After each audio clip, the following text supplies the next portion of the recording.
않을 거라고 저는 생각합니다. 하지만 그 고통이 제가 느끼는 제 고통만 해도 미치고 발작도 이러는데 옆에서 이렇게 아이를 낳고 기르고 아이를 어이없이 이렇게 잃고 나서 견뎌가는 엄마들의 모습을 보면서 처음에는 좀 답답했었습니다.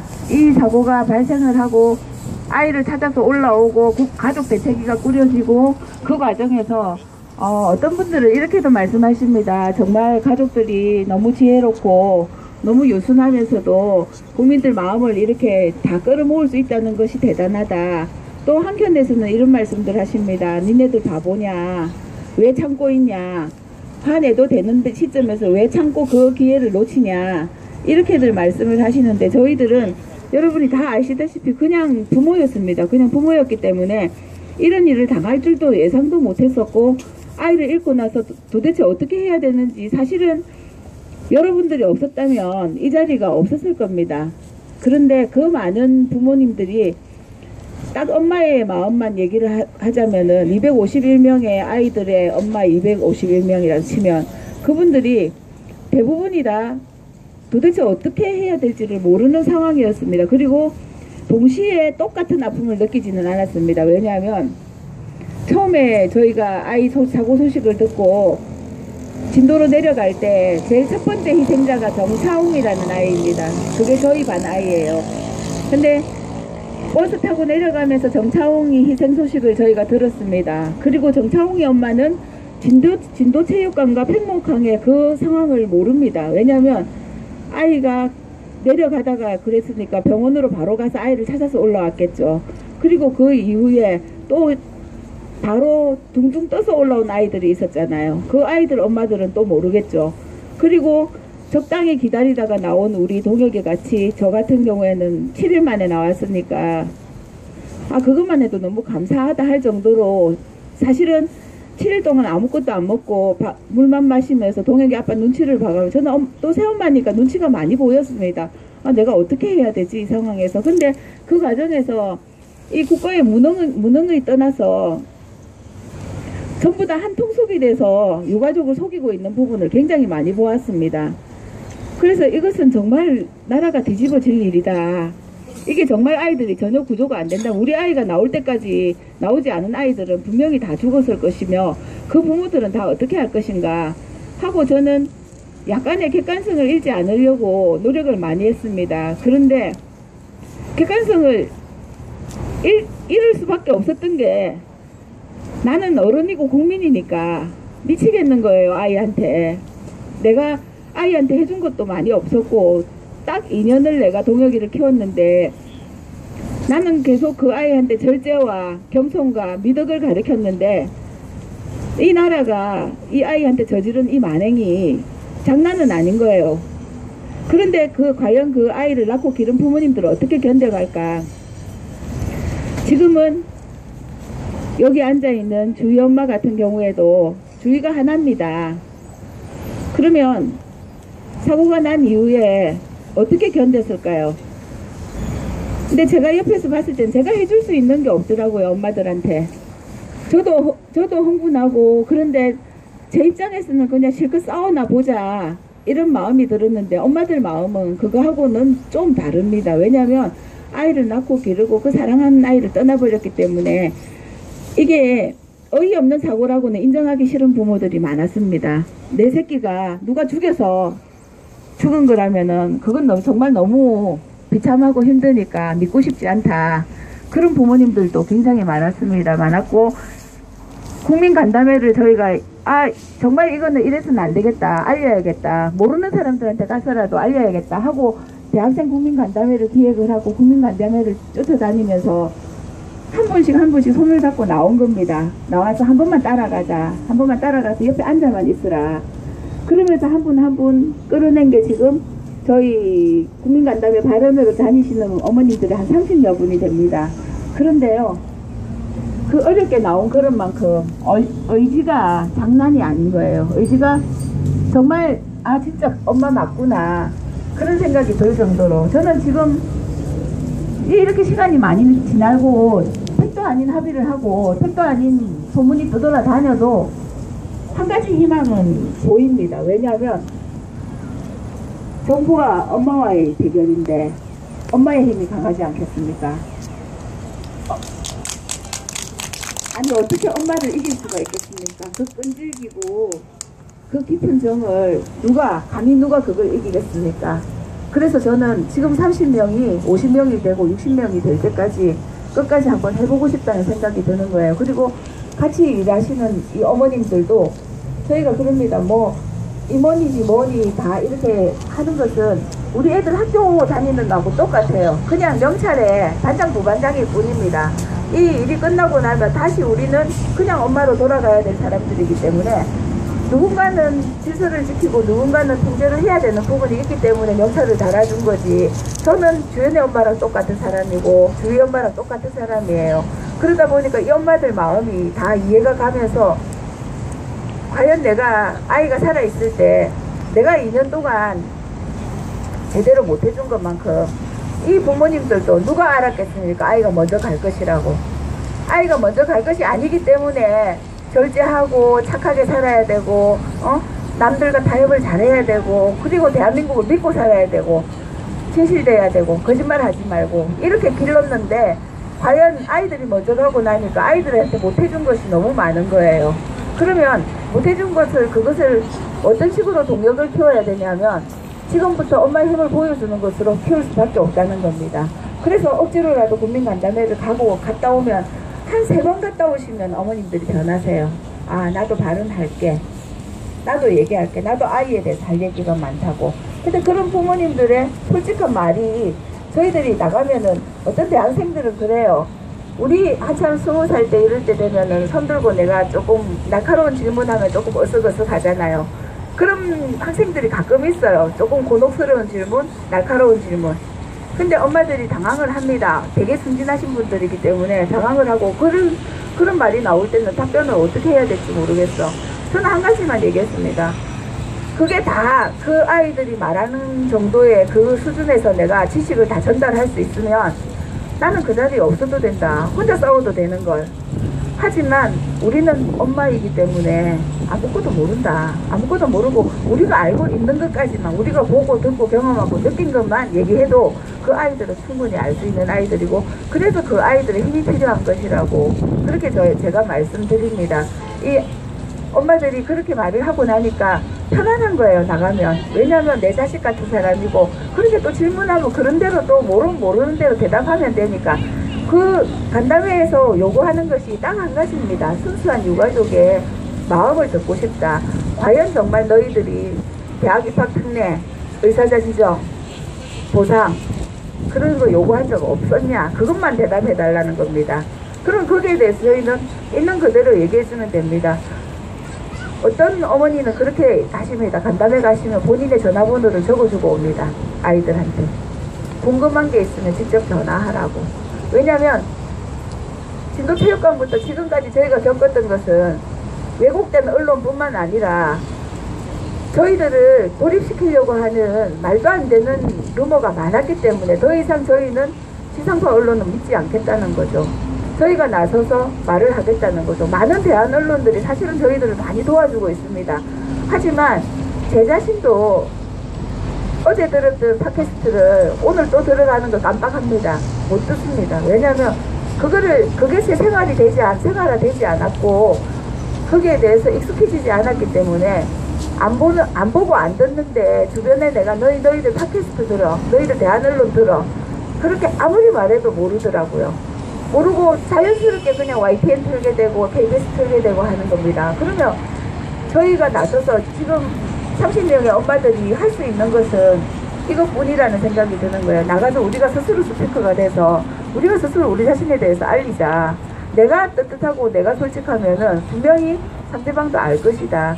그래서 지금까지 저희가 대학생 간담회를 모은 것이 꽤나 되고 또 앞으로도 간담회가 하루에 어제 같은 경우에는 6군데를 다녔습니다. 엄마들이 다 나눠서.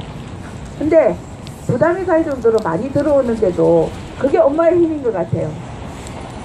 오늘까지도 내일 갈 간담회에 사람이 안 정해졌는데 그 다음날 아침 되면 정말 기적처럼 누군가가 간다고 합니다. 그래서 그게 엄마의 힘이 아닌가. 지금 대한민국이, 저는 궁금한 게 그것입니다. 대한민국이 벽을 딱 닫고 저희가 아무리 두드려도 열어줄 생각도 안 하고 열쇠가 어디 있는지도 가르쳐주지 않습니다. 하지만 과연 앞으로 이 대한민국이 엄마의 마음을 어떻게 안아줄까? 어떻게 저희랑 함께 여러분들이 같이 흘린 눈물들을 그 이 대한민국이나 정부에서 잘 닦아주며 마무리할까? 아직까지도 기다리고 있습니다. 저희는 기다리고 싶습니다. 그리고 기회가 왔었어도 엄마는 그렇게 무지막지하게 싸울 수는 없습니다. 그런데 여러분이 있어주면 항상 저희가 할 일이 있습니다. 리본도 만들어야 되고 간담회도 가야 되고 청운동도 지켜야 되고, 여러분들이 우리와 함께 손을 잡고 우리를 기다려주고 있다면은 저희는 그게 비록 똥물일지라도 뒤집어 쓸 수 있습니다. 그러니까 끝까지 함께 해주시기 바랍니다. 우리 엄마 얘기 한번 들어볼까요? 미리 다 하셔서 특별히 할 말은 없고요. 그냥 제가 하고 있더라고 지금하고 달라진 것만 간단하게 말씀을 드리고, 하루 전에는 진짜 평범한 가정 부부였고요. 내 하나만 나와서 무조건 거 없고 이렇게 대부분 사람들이 제 시장이었습니다. 결혼해서 진짜 내가 생각했던 애 하나만 나와서 하고 예전에는 일단 내 학교 부분은 아침에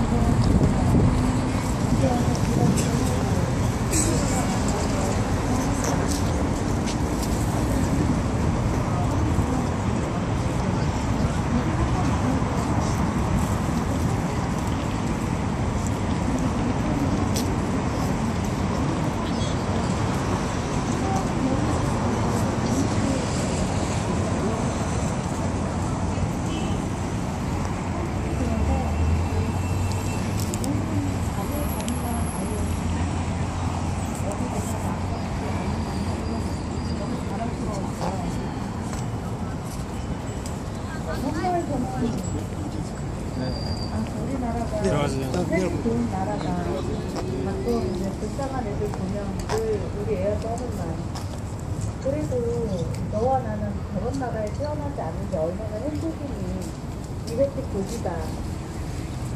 그렇게 이 나라를 믿고 살았던 것 같습니다. 하고 난 날 일주일까지요. 남들은 싸우고 울부짖고 부딪히고 그랬지만 저는 헬스 밖으로 단 한 번도 나온 적이 없습니다. 애들이 수많은 애들이 나왔지만 그 애들을 단 한 번도 본 적도 없습니다. 내 딸이 안 나왔습니다. 3일까지 내 딸이 살아있다고 믿었습니다. 아, 먼저 나온 애들 가슴 아팠어요. 부모들 어떤 심정일까. 한 번도 헬스 밖으로 나온 적도 없고 일어나 본 적도 없고 누워서 방송만 들었습니다. 우리 애랑 똑같은 인상착의가 나오지 않기를. 정말로 안 나왔습니다. 감사했고요. 8일 동안은요. 그나마 저는 8일 동안 행복했는지도 몰라요. 우리 딸은 분명히 살아있었거든요. 8일째 되는 날 콩으로 밖으로 나왔습니다. 가족들을 틀려서 밖으로 나왔는데 그날 애들을 기도를 안 한다고 하더라고요. 그러니까 날씨 상황이 안 좋아서 기도를 안 하는데, 그때 사무실에 가서 수능 건강판을 봤는데 수능 무상자라고 있었어요. 1명 있더라고요. 그래서 물어봤습니다. 왜 수능 무상자가 있습니까?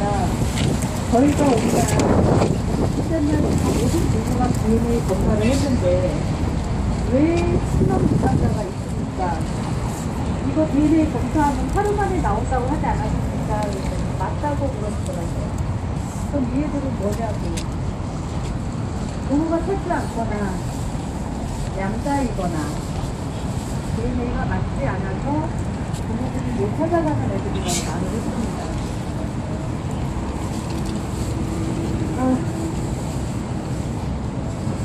그 애들이 안 되긴 했지만 돌아섰습니다. 내렸을 땐 아니니까.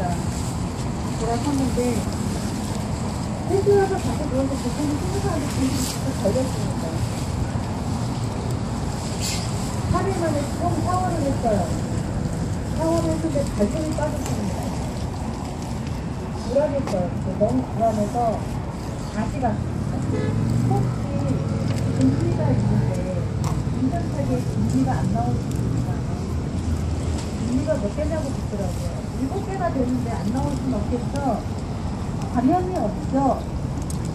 우리 애가 다리에 점이 마주보게 크게 2개가 있는데 그 점이 안 나올 수가 없겠죠? 없습니다. 대처 확인을 했는데 돌아서기가 너무너무 불안했어요, 그날. 그래서 신혼기사 애들을 한번 보러 가자고 했습니다. 저희 신랑하고 목포 병원을 도착을 했는데 첫 아이를 딱 꺼내서 보여달라고 했습니다. 근데 막상 꺼내고 나니까 내 자식도 아닌데 위에 놓고 자신이 너무 무서웠습니다. 진짜 무서웠더라고요. 난 태어나서 한 번도 이런 걸 경험해 본 적이 없는데 지금까지도 본 적이 없는데 내가 왜 얘를 봐야 되나. 다시 돌아서도 못하겠다고 말했습니다. 신랑이 여기까지 왔는데 그럼 그래도 한번 봐야 되지 않겠냐. 그래서 잘만 불어달라고 했습니다. 이 가엾은 애들 들어왔고 잘만 불어주면 만에 하나 내 딸이 그중에 할수 있다면 잘해주면 알 수 있을 것 같았습니다. 그 서대를 서면서 발을 보여줬는데 얘가 개였습니다. 들어온 지 얼마나 됐습니까 했는데 이틀이 됐다고 했습니다. 이틀 동안 저는 제 딸을 못 찾고 있었습니다. 그때 처음으로 분노를 했습니다. 그 사고 8일 동안 단 한 번도 울거나 울부짖거나 어디 가서 매달리거나 그런 적이 없었는데 그날 진짜 울부짖었습니다. 2시간 동안. 애를 데리고 나오려고 하는데 DNA 검사를 맡아야 된다고 그래서 저는 8일 전에 DNA 검사를 했었고 분명히 여기에서 틀릴 게 없다라고 얘기를 했다. 근데 왜 안 맞느냐고 저는 다시 한번 해보겠다 해서 확실히 해놓고 나가겠다. 우리 애를 그럼 뒤로 들고 가지 않겠다라고 나오면서 연락을 했습니다. 저희 반 부모들한테 전화를 했어요. 우리 애가 신혼미상으로 이틀 전에 나왔는데 8명의 애들이 있었을 때 하나를 찾았으면 7이 남았다. 그 7이 다 우리 반일 것 같다라는 생각을 했습니다. 이하 불문하고 성별만 맞으면 찾아가 봐라. 그 다음날 제가 애를 데리고 오기 전까지 그 7명의 신혼미상자 애들을 다 찾았습니다. 부모들은 다 거기서 기다리고 있었던 거죠. 애를 데리고 안산을 왔는데 장례식장이 없습니다. 장례를 치를 데가 없다는 거예요. 하루를 병원에 가서 안치를 시켰습니다. 안치를 시키고 3일 장을 치르고 났는데 사는 의미가 없어졌어요, 갑자기.